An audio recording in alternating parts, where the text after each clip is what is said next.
কুফার কিছু এজিদ এই ইসলামকে নিবু করতে যখন চেয়েছিল, তখন হুসাইনের বড় দরকার ছিল। শাহিন শাহ সিরকট বাংলার জমিনে এসে ইসলামকে জিন্দা করে দিয়েছে।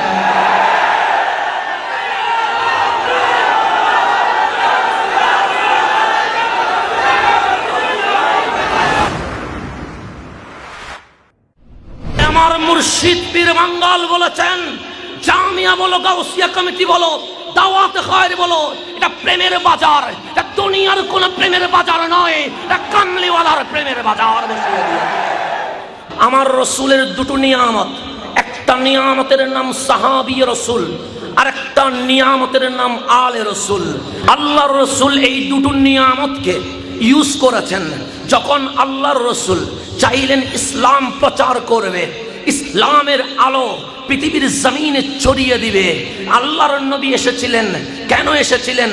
লিইখরিজান নাস মিনাজ জুলুমাতি ইলান নূর। যখন সারা বিশ্বে অন্ধকার, আমার স্যার বলেছিল অন্ধকারের অস্তিত্ব নাই। কেন? নূর ছিল না বিদায়, অন্ধকার ছিল। আমার মুস্তাফা এসেছে তো চাঁদ উঠে গেছে, অন্ধকার চলে গেছে। আমি যেই কথাটা বলতে লাগলাম, আমার আকা রহমতুল্লিল আলামিন দুটো নিয়ামতকে ইউজ করেছেন। এক নিয়ামতের নাম সাহাবী রসুল। আল্লাহর নবী যখন চাইলেন ইসলাম প্রচার করবে, দেশ থেকে দেশান্তরে ইসলামের পতাকা পথ করে উঠবে, আল্লাহর নবী উহুদ কায়েম করলেন, বদর কায়েম করলেন, হুনাইন খন্দক কায়েম করলেন। সেখানে রক্তের প্রয়োজন। আল্লাহর রসুল বললেন, যেখানে ইসলাম প্রচার সেখানে সাহাবী রসুলের রক্ত লাগবে। সেই জন্য উহুদ বলেন, বদর বলেন, হুনাইন বলেন, খন্দক বলেন, সেখানে আলে রসুলের রক্ত ছিল না, সেখানে সাহাবী রসুলের রক্ত ছিল। কিন্তু যেই দিন হঠাৎ করে কুফার জমিনে এসিদ নামক লম্পটের কাছে আমার ইসলাম বন্দী হয়ে গেছে, নিবু নিবু না, এখনই মরে যাবে, আমার আকা বললেন, ইসলাম যেখানে জিন্দা করতে হয় সেখানে আলে রসুলের রক্তের প্রয়োজন হয়। সেই জন্য আমার হুসাইন গর্দান দিয়ে ইসলামকে জিন্দা করে দিয়েছে। তারই ধারাবাহিকতায় সাহাবী রসুলের ধারাবাহিকতায় হযরত শাহজালাল ইয়ামানি বাংলার জমিনে ইসলাম প্রচার করেছে। তারই ধারাবাহিকতায় শাহ পরান বাংলার জমিনে ইসলাম প্রচার করেছে। তারই ধারাবাহিকতায় আবু ইয়াসিদ বুস্তামি বাংলার জমিনে ইসলাম প্রচার করেছে। তারই ধারাবাহিকতায় 360 বার আউলিয়া ইসলাম প্রচার করেছে বাংলার জমিনে।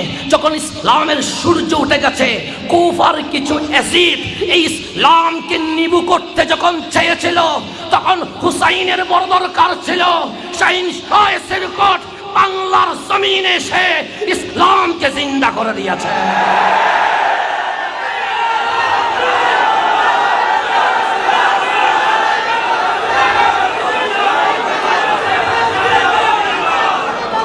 তাই আমরা বলতে চাই, শাহিন শাহ সিরকট কোন এজেন্ট বাস্তবায়ন করে নাই, শাহিন শাহ সিরকট কারবালার এজেন্ট বাস্তবায়ন করেছে।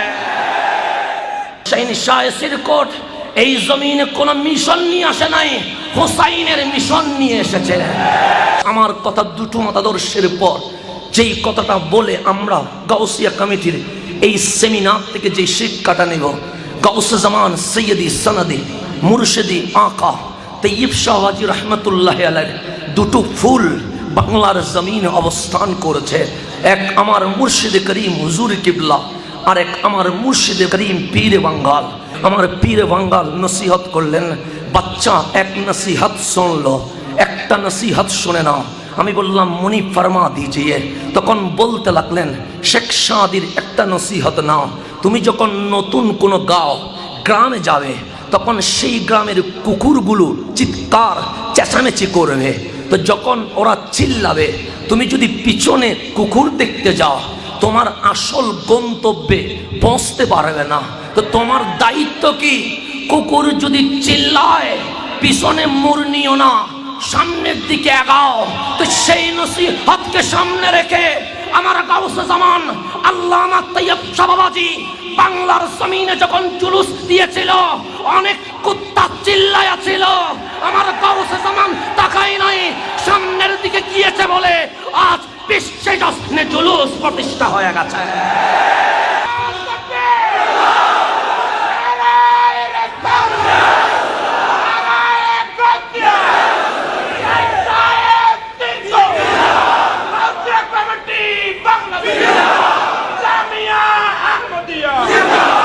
শাহিনশাহ সিরকোটের আওলাদ বাংলার জমিনে হক যখন প্রতিষ্ঠা করেছে তখন অসংখ্য বাতিল গিয়েও গিয়েও করবে। ওই গিয়েও গিয়েও দেখার সময় নাই আমাদের। বিশ্ব বিজয় আমাদের হাতে করতে হবে, কারণ ইমাম মাহাদির ফৌজের নাম গাউসিয়া কমিটি বাংলাদেশ। ইমাম মাহাদি আসবে, এতে কোনো সন্দেহ আছে? বুখারী থেকে নিয়ে আজ পর্যন্ত সকল হাদিসের কিতাবে মানাকিবের মধ্যে ইমাম মাহাদির কথা আছে। আল্লাহর রসুল বলেন, আল মাহাদিউ মিন ইতরাতি মিন ওয়ালাদি ফাতিমাতা।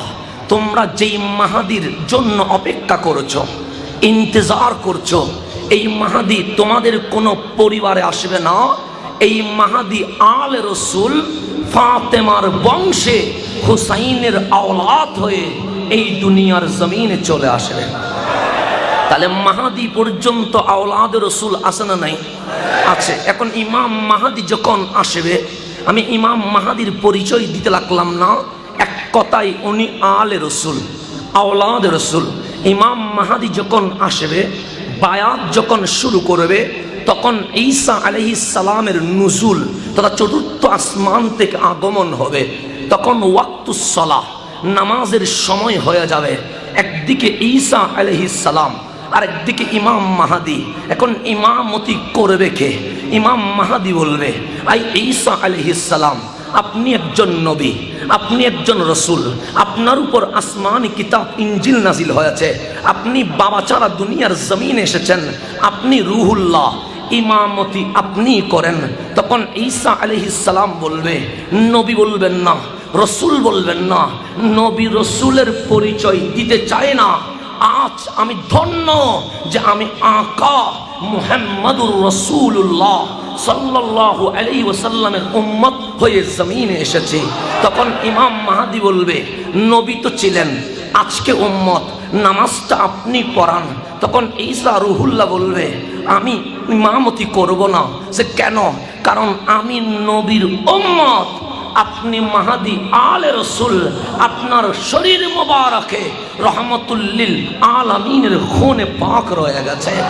বুখারী বলছে, কাইফা আনতুম, তোমাদের কেমন হবে যখন ঈসা আলাইহিস সালাম তোমাদের মাঝে থাকবে। ওয়া ইমামুকুম মিনকুম, ইমাম ঈসা নয়, ইমাম আলে রসুল, ইমাম মাহাদি ঈসা আলাইহিস সালাম ইমাম মাহাদির পিছনে নামাজ পড়ে বড় ধন্য হয়েছে। কাল কিয়ামতের ময়দানে বলবে, মাওলা তোমার হাবিবকে জাহিরি ভাবে পাই নাই, ইমামতির পিছনে ইক্তাদা করতে পারি নাই, রসুল পাই নাই, কিন্তু আওলাদ রসুলের পিছনে আমি ঈসা নামাজ পড়ে বড় ধন্য হয়েছি।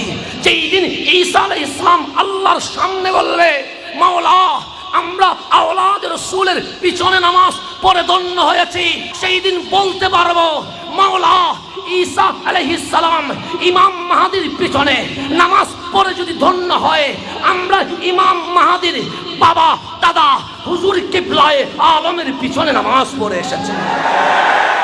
আমার বাবা ভাববে আমার জন্য। কেন? কারণ আমি যদি মারা যায়, ছেলে যেন কারো হাতে হাত পাততে না হয়, কিছু একটা করে দিলে ভালো হয়। সকল বাবা ভাবে তার সন্তানের জন্য কিছু রেখে যেতে। তো গাউসে জামান সৈয়দি সনদি মুর্শিদি আল্লামা তৈয়ব শাহ বাবাজি রহমতুল্লাহি আলাইহি ভাবতে লাগলেন, আমাদের ঘরে আওলাদ মাহাদি আসবে, মাহাদির জন্য কি বানাবো? ঘর বানাবো? সে না। বাড়ি বানাবো? সে না। ফ্যাক্টরি বানাবো? সে না। কেন? সে মাহাদির হাতে ইসলামের বিজয়ের পতাকা তুলতে হবে। মাহাদির ঘর লাগবে না, বাড়ি লাগবে না, ফ্যাক্টরি লাগবে না, মাহাদির বড় সৈনিকের প্রয়োজন। তাই গাউসে জামান গাউসিয়া কমিটি দিয়ে আজ বর্তমানে এই গাউসিয়া কমিটিকে ইমাম মাহাদির ফৌজ বানিয়ে দিয়েছে। তাই কোন সংগঠন 1000 বছর প্রচেষ্টা করেও সূর্যের মুখ দেখতে পারে না, আমার গাউসিয়া কমিটি 3 বছরে পুরো বিশ্ব কভার করে দিয়েছে। কেন? কারণ এটা মাহাদির সংগঠন, এটা আলে রাসূলের হাতে, এটা কামলিওয়ালার দরবারে কবুল হয়ে গেছে। তাই হিংসুকরা হিংসা করো, কুকুর চিল্লা, পিছনে তাকানোর কোনো সুযোগ। কি পেলেন না, হিসাব এখানে নয়, হিসাব কামলিওয়ালার সামনে ইনশাআল্লাহ পয়েন্টে পয়েন্টে বুঝে নেওয়া হবে। আসসালামু আলাইকুম ওয়া রাহমাতুল্লাহি ওয়া বারাকাতুহু।